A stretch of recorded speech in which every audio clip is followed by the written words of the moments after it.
Right now, you are conscious. You are aware of these words, aware of your thoughts, aware that you exist. But have you ever stopped and asked a very strange question? What is this awareness? What is the thing that is actually experiencing your life? Because the deeper modern scientists investigate consciousness, the more mysterious it becomes. Some are beginning to question whether consciousness really comes from the brain at all.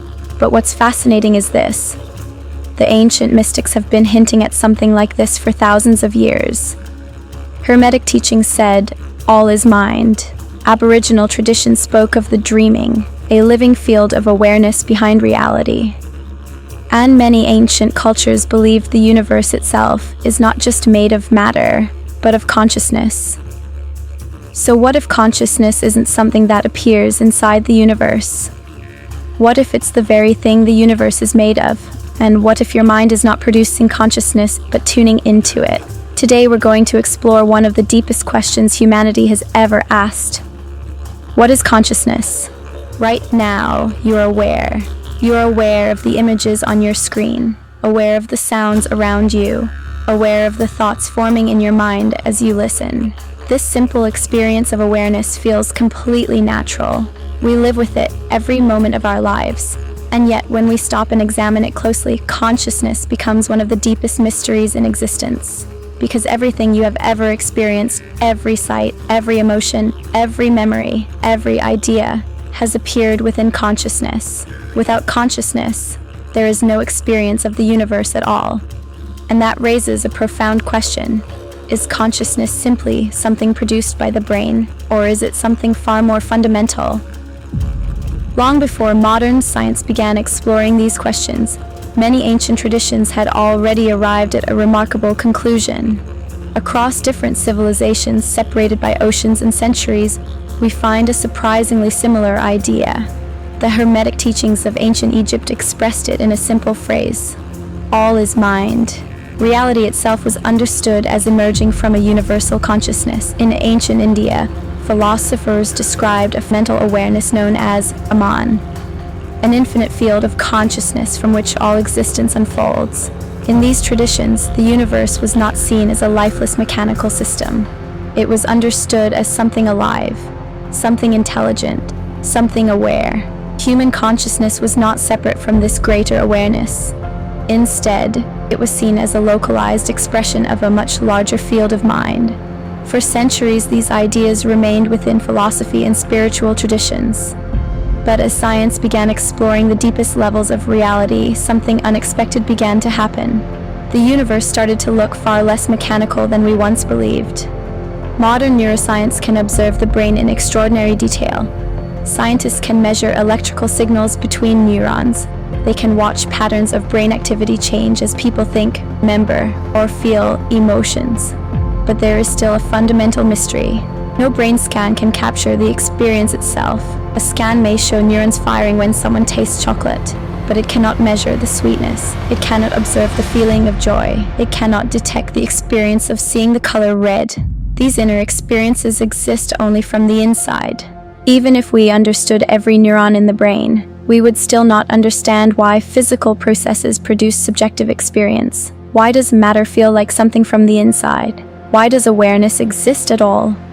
To understand consciousness more clearly, it helps to explore the different layers of the mind. Psychologists and philosophers often describe three primary levels of mental activity: the conscious mind, the subconscious mind, and what some traditions call the superconscious.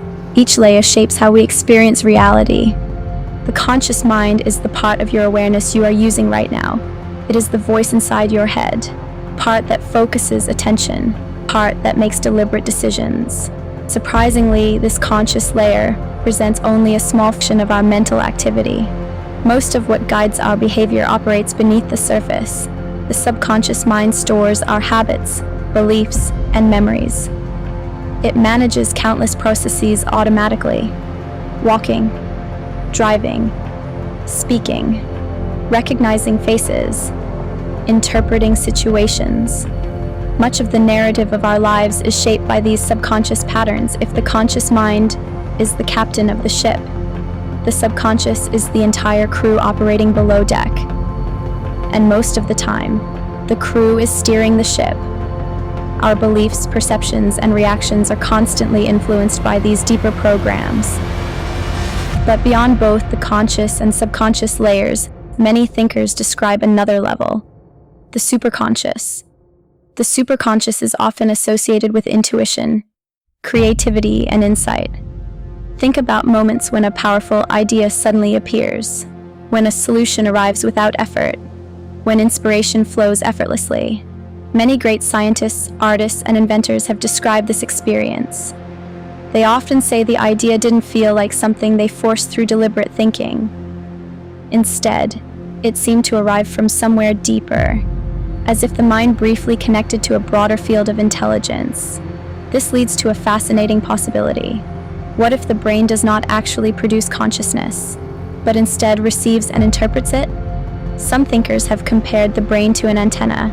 Just as a radio tunes into signals that already exist in the air, the brain may be tuning into a deeper field of awareness. In this view, consciousness does not originate inside the skull. Instead, the brain filters and interprets a much larger field of mind. The conscious mind becomes the spotlight of attention.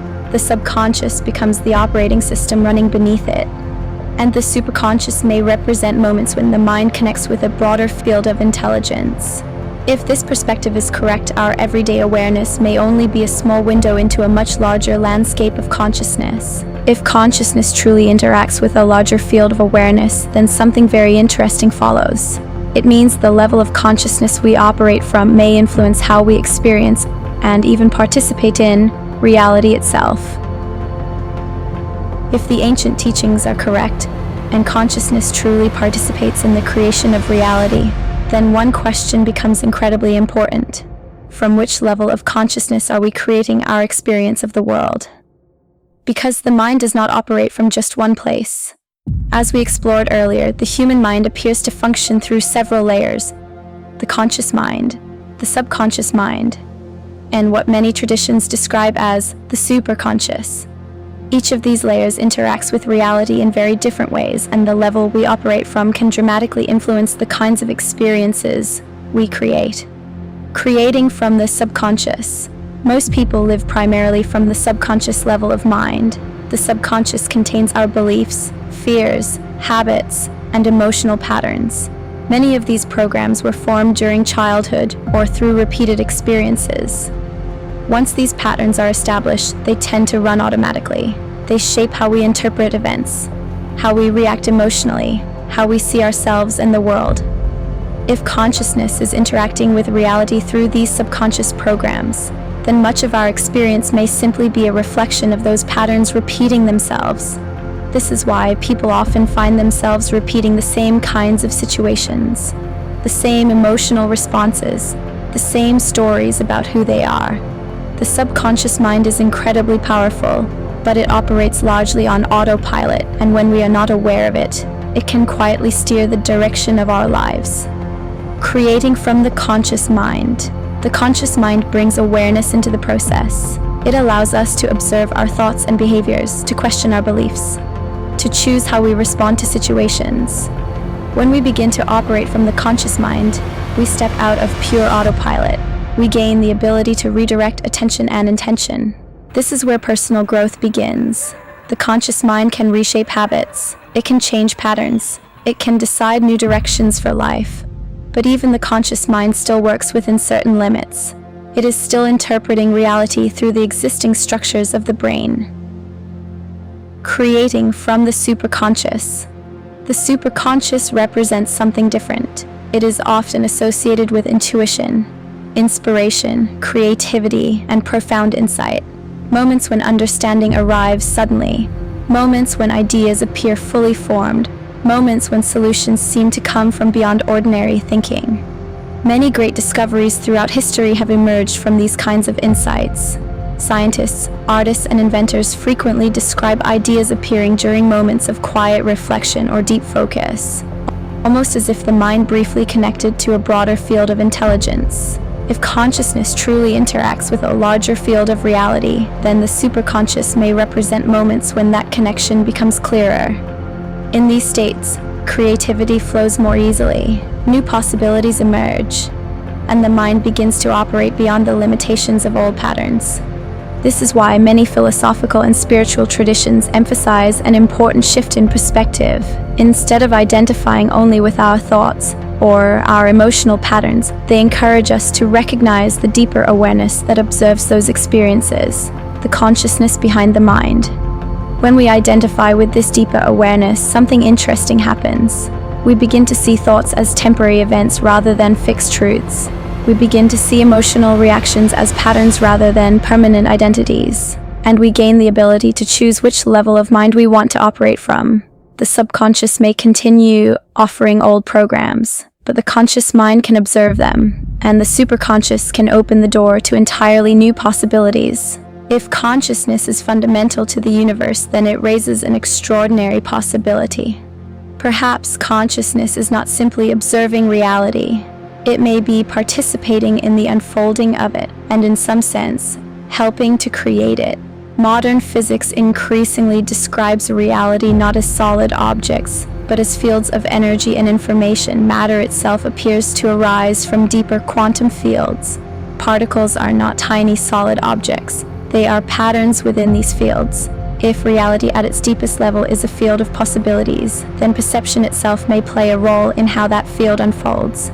Attention directs awareness. Awareness influences interpretation. Interpretation shapes experience. Two people can stand in the same place and experience completely different realities, not because the world changes, but because consciousness interacts with the field of information differently. Beliefs influence perception. Attention determines what becomes meaningful. In this sense, consciousness does not simply watch reality, it participates with it. Reality becomes a continuous interaction between awareness and the field of existence.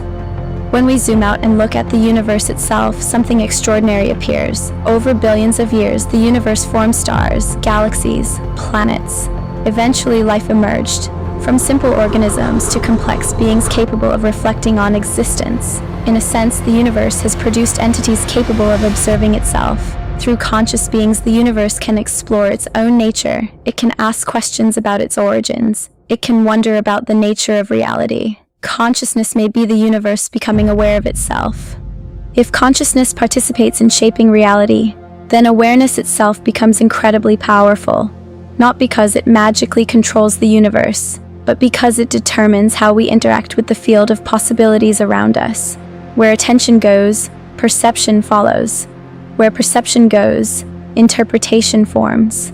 And interpretation shapes the experience we call reality. From this perspective, the world becomes less like a fixed machine and more like a dynamic field of interaction, a space where consciousness explores, learns, and evolves through experience.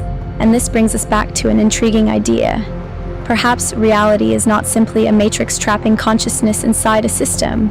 Perhaps it is something more creative, a creatrix, a universe where consciousness is not just observing the story, but participating in the unfolding of it. A universe where awareness explores itself through billions of perspectives.